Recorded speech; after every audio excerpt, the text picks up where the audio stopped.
Now let's take a look at the role of the Rothschild family, the family said to be the wealthiest in the world. When Amschel Meyer Bauer inherited the business, he decided to change his name to Rothschild. Amschel soon learned that loaning money to governments and kings was more profitable than loaning to private individuals. Not only were the loans bigger, but they were secured by the nation's taxes. Mayer Rothschild had 5 sons.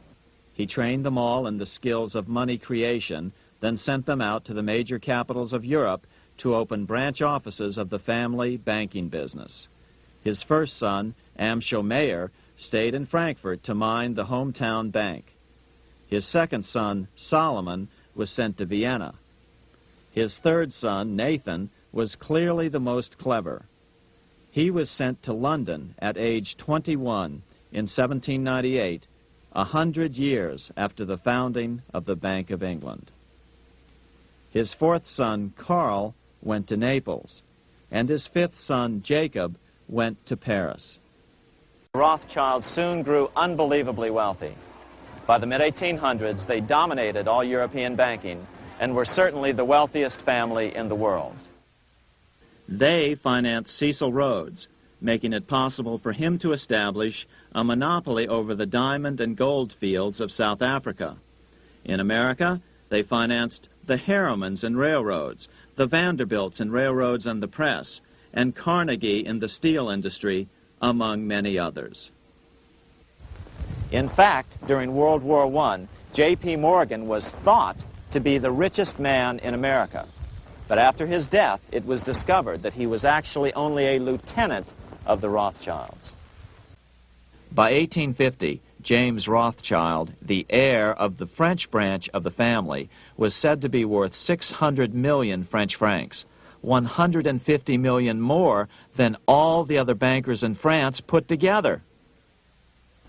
He built this mansion called Ferrier, just east of Paris.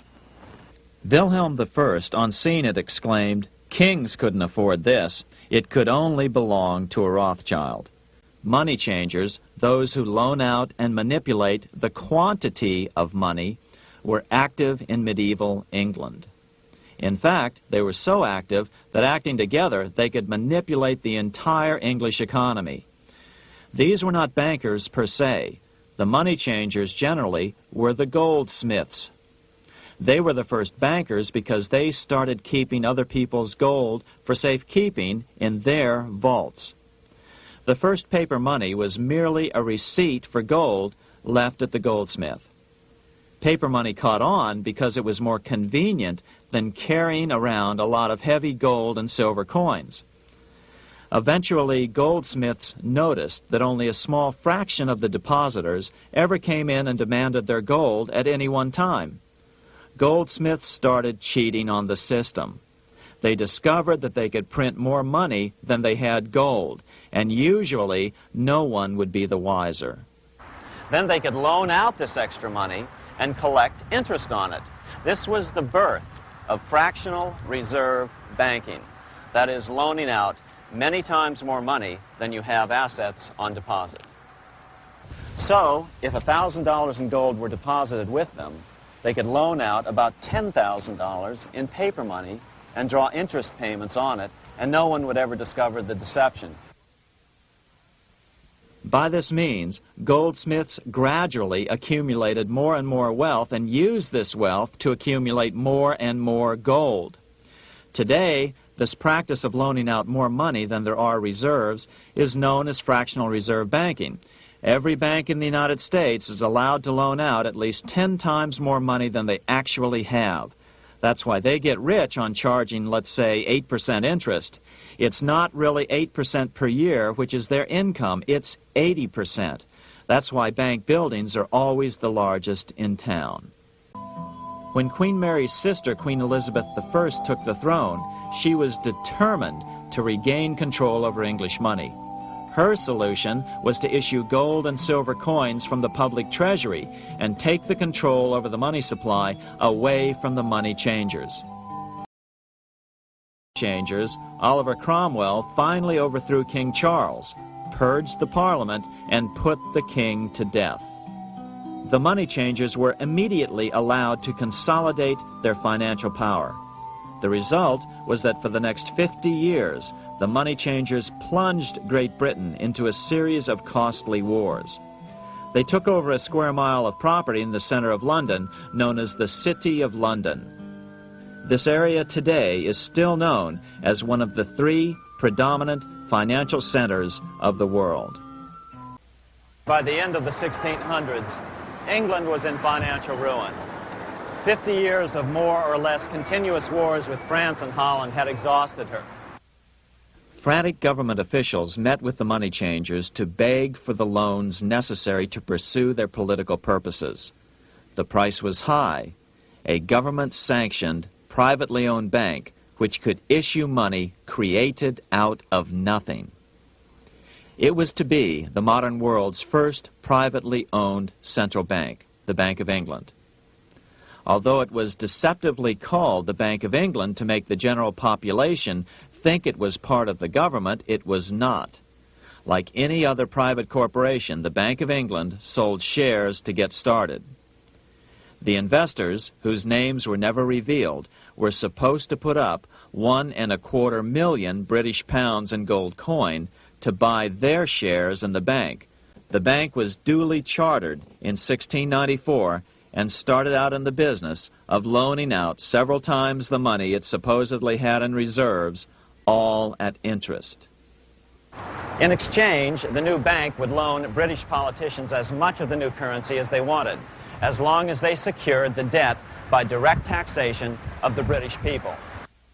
So, legalization of the Bank of England amounted to nothing less than legal counterfeiting of a national currency for private gain. Unfortunately, nearly every nation now has a privately controlled central bank using the Bank of England as the basic model.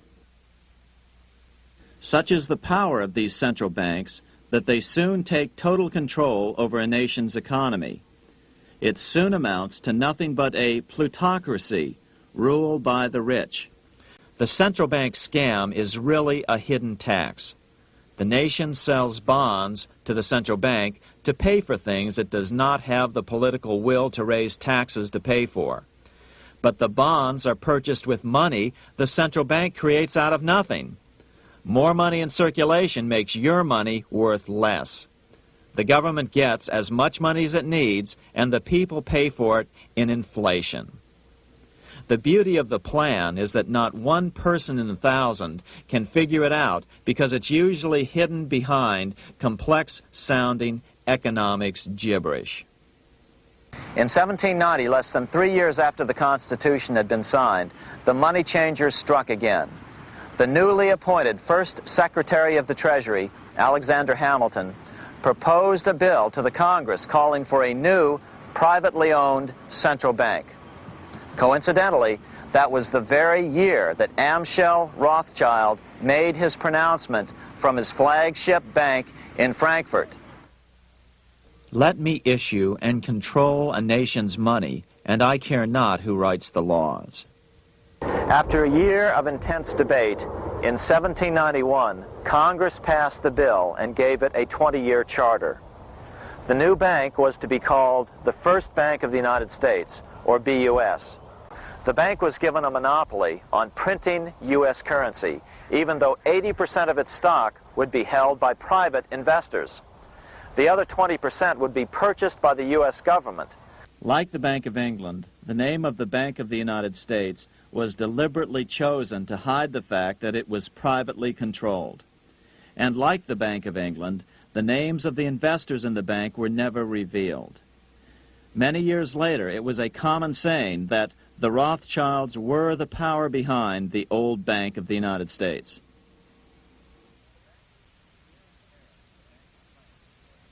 Here in Paris, the Bank of France was organized in 1800, just like the Bank of England. But Napoleon decided France had to break free of debt, and he never trusted the Bank of France. He declared that when a government is dependent upon bankers for money, the bankers, not the leaders of the government, are in control.